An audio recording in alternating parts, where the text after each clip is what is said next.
China మాంజాలను ప్రభుత్వం నిషేధించిందని, ప్రజలెవరూ China మాంజాలను వాడొద్దని మాజీ society vice chairman Kuruma Yadagiri సూచించారు. చైనా మాంజాలతో ఇదివరకు అనేక ప్రమాదాలు జరిగాయని గుర్తు చేశారు.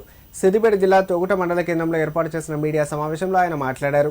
సంక్రాంతి పండుగ సందర్భంగా చిన్నారులు గాలిపటాలను ఎగురవేసే సమయంలో చైనా మాంజాలను కాకుండా సాధారణమైన దారంతోనే గాలిపటాలను ఎగురవేయాలని సూచించారు. అలాగే చిన్నారులు భవనాలపై గాలిపటాలను ఎగరేసేటప్పుడు తల్లిదండ్రులు తగిన జాగ్రత్తలు తీసుకోవాలన్నారు. ప్రజలందరికీ సంక్రాంతి శుభాకాంక్షలు.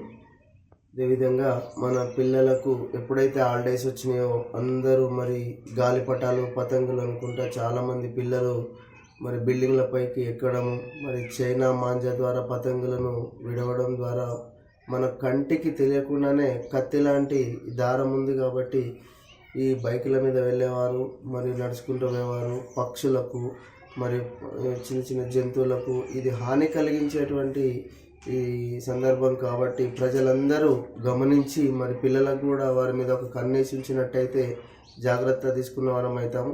ఈ చైనా మాంజా వల్ల చాలామందికి ప్రాణాపాయ స్థితి పొంచి ఉంది, ప్రాణాపాయ ముప్పు పొంచి ఉంది కాబట్టి దీన్ని మరి దృష్టిలో ఉంచుకొని పిల్లలపై తగు జాగ్రత్త తీసుకోవాలని సూచిస్తున్నాను నేను.